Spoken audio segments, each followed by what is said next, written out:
Whether you like it or not, the game is changing. Faster, higher skill, and more prominently, it's getting younger.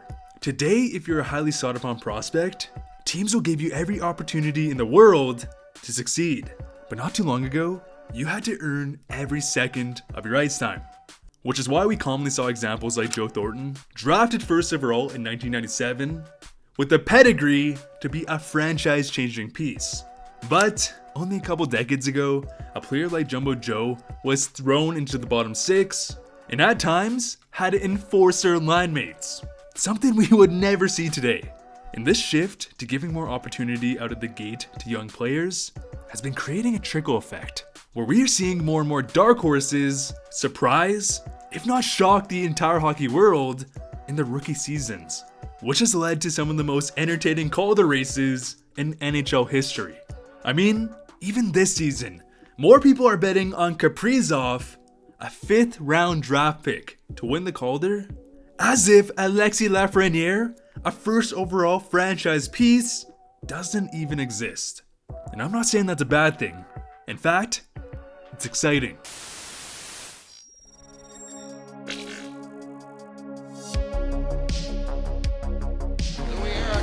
To Pettersson, here's Elias Pettersson, and shoots, scores his first goal! Back in 2017, Elias Pettersson would shock the hockey world. 10 goals in his first 10 games.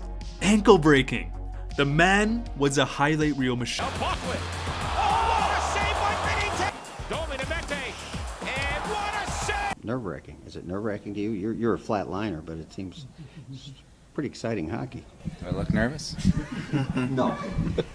Where's your answer? In a season where Pettersson was light years ahead of the competition, Jordan Biddington would come in from the Shadow Realm and single-handedly make every analyst doubt who the true Calder winner was. Drafted in the 3rd round in 2011, Biddington had a very chaotic and bumpy road to the NHL. In fact, only roughly a year before Biddington won the Cup, he was getting sent down to not the AHL, but the ECHL.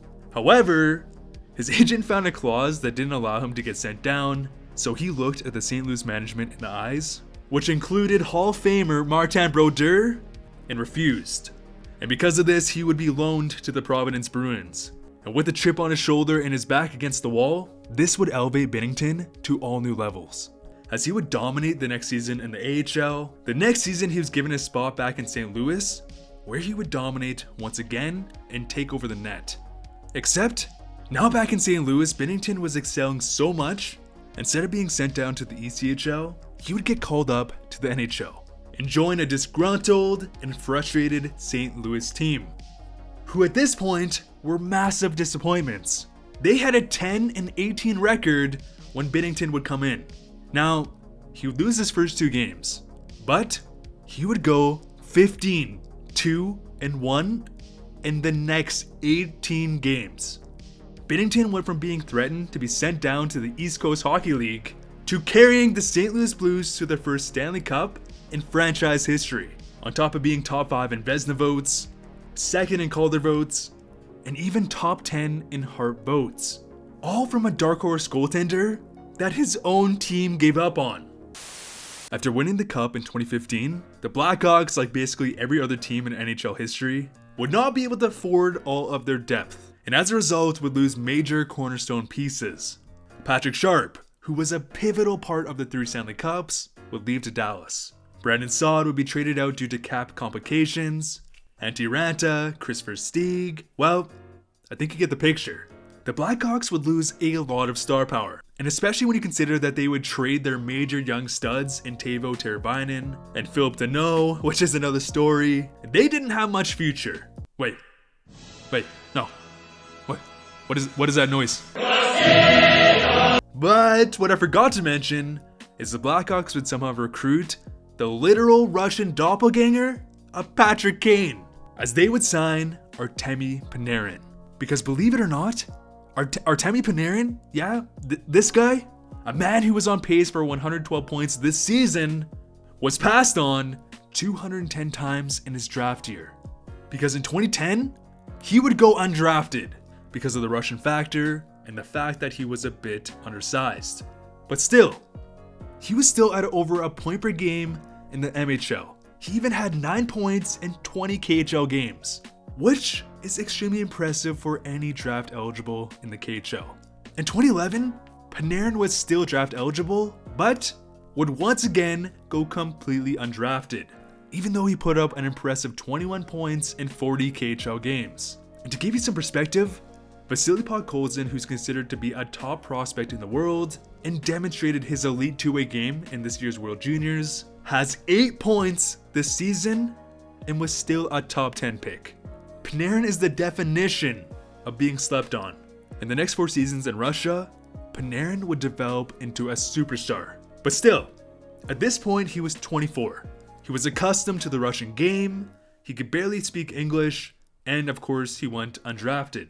Almost like unwanted leftovers that might be good if you put some sriracha or something on it, but there's also a chance that it might be terrible.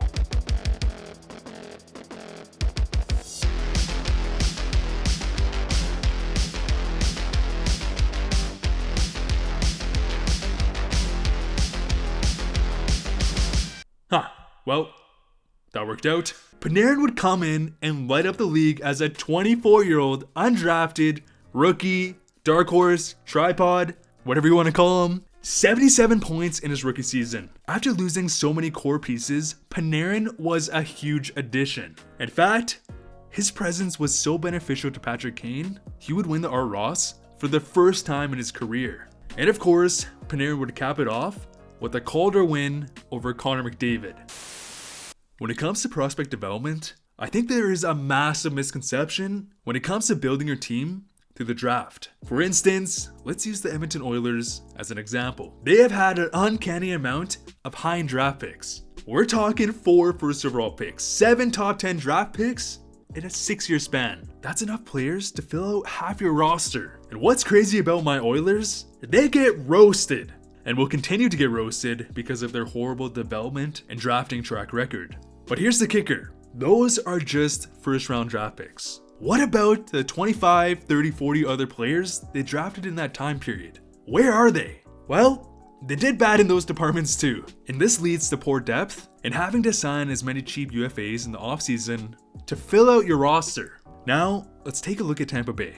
Braden Point, Anthony Chiarelli, Nikita Kucherov, all drafted outside the first round. And without them, there is not a chance Tampa wins the Cup in 2020. No chance. And so when you hear this cliche, the real draft starts on day 2, well, that's why.